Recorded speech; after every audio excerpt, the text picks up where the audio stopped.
Samples. 2 p.m. Health and Social Services, Councilwoman Amobian.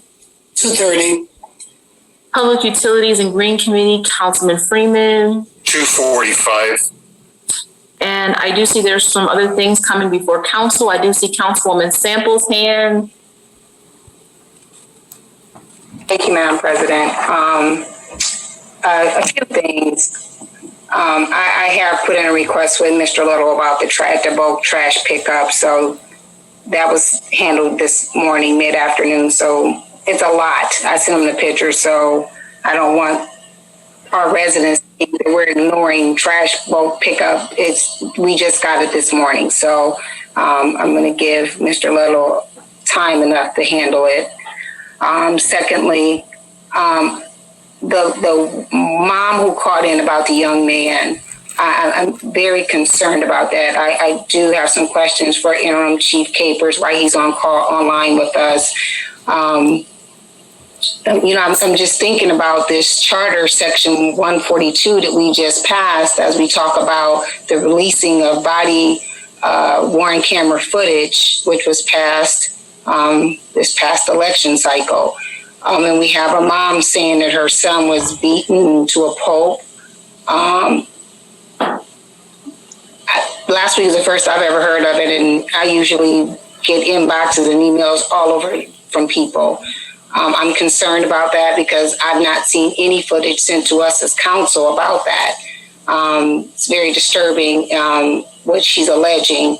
Number two, in the midst of her saying that, I get an alert on my phone that one of our officers has resigned, Officer Tuner. So I'm not sure if I'm pronouncing it right. I would like for Chief Caprez to give us as much information on that as he can. I'm more concerned because this is an officer who was involved with some other infractions over the years, and now he's resigned, alleging that he used some tactics on the individual and it wasn't reported.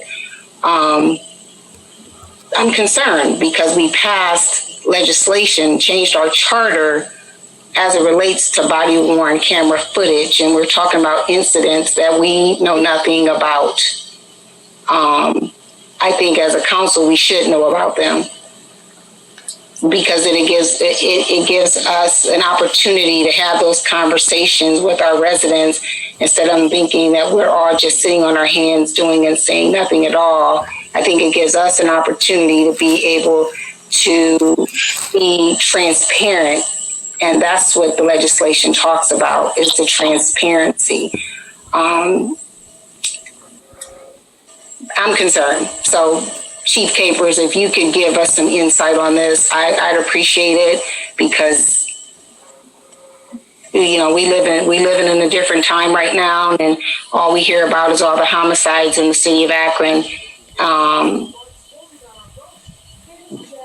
But now we've got some issues with our officers is not being brought to us. So if you could address that, I'd appreciate it. Yes, I took a note about, is it Ms. Williams' call? I'm hoping to get some additional information so that we might be able to contact her. Does anybody able to share that information? Major Caprez, we can make sure that you get her contact information. Great. We look at every complaint, and of course we will to this one, and attempt to gather the facts about what did or did not occur in that particular instance. And when we do, we can make that available to you all. Regarding press release that we put out about our officer today, what we shared is what we're able to share at this moment, and we do have an ongoing internal investigation, and once that is completed, we will be able to share additional information. And my understanding with regard to the legislation was that will take effect in June of this year, if I'm not mistaken. That is correct, Major Caprez. Thank you so much. Councilman Neal. Thank you, Madam President. Just want to address the concerns that our constituents raised on how we can provide better service to our constituents. they made some good points when they spoke about issues that have been brought before us that they're still waiting for some resolution on. So, it goes back to the one point I wanted to make. It's not about just reimagining public safety. It's about reimagining how we govern holistically. And I think we owe it to our constituents, since this is a public forum, these questions are raised publicly, to at least provide some type of update, track record. I don't think it'll just do our citizens good. It'll do us as council and all throughout the city departments well, to find out how are we responding to these issues. So I'd like to suggest that we have I know I put in a request for to get an update on the on-base that gives us a way to track our legislation before it gets here, and all the comments that are coming, still waiting on that update. But that we put something in place where we could track our response to these requests that come before us during the public comment period. We can list who they go to, what department, and we can see how long it takes us to answer them. Because I tell you folks, if we were a business where we had competition, real competition like a business, we would have to respond like that or we'd be out of business. We couldn't just ignore customers coming before us and sharing their concerns. We would be out of business. It taking 4 years to answer a complaint, 3 years to answer a complaint, 2 months to answer a complaint, none of us would survive in a business world.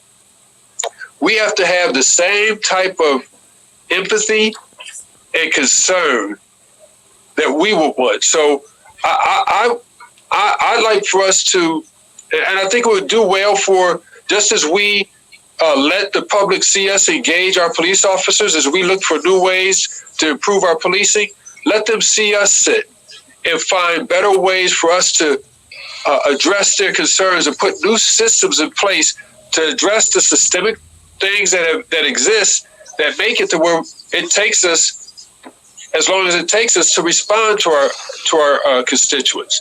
And so this is not casting blame, but we cannot deny that there's something dysfunctional in the way we address their concerns. So this is a beautiful opportunity for us to take the same medicine that we used with our police department and put in good systems for better governance and responding to our constituents' concerns and complaints. Thank you so much, Councilman Neal. I do want to let you know, council office does put forth a lot of time making sure that all public comments are directed to the appropriate departments and to the appropriate council people.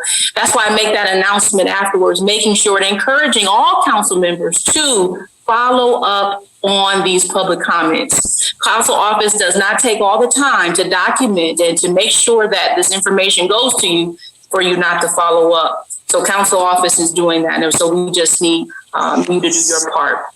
Thank you so much. Councilman Malik.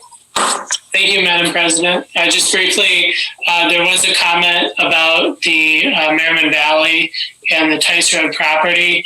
The Cuyahoga Falls City Council, when they passed their ordinance approving the contract with the planning firm that we've hired, had a presentation from that firm kind of talking about all the work that they hope to do.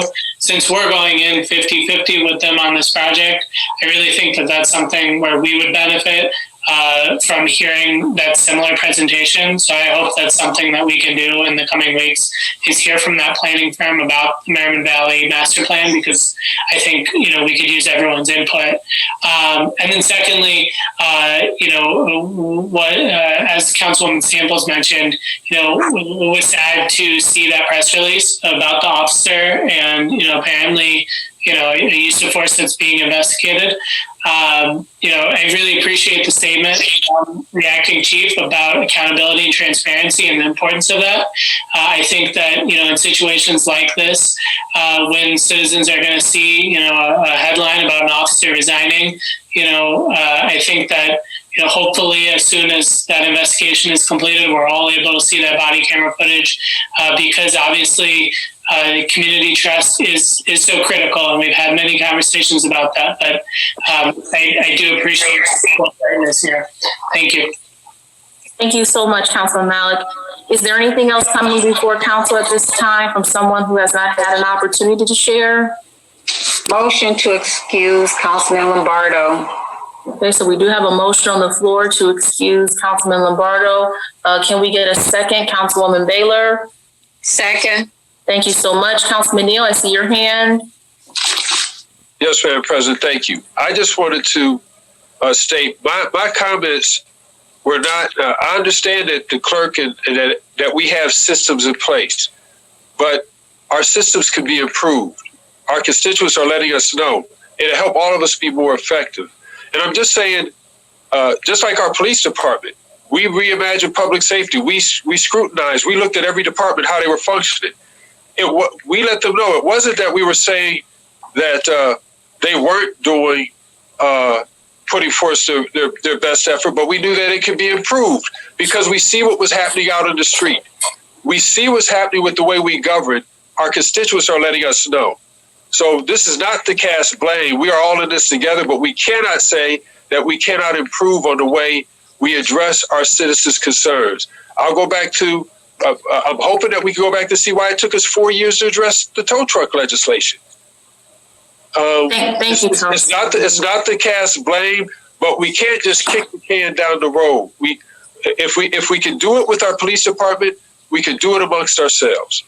Thank you, Councilman Neal. Is there anything else coming before council at this time? Motion to adjourn. We have a motion to adjourn. If there are no objections, meeting adjourned. This concludes the live broadcast of Akron City Council. Margo Sommerville, President of Council, presents.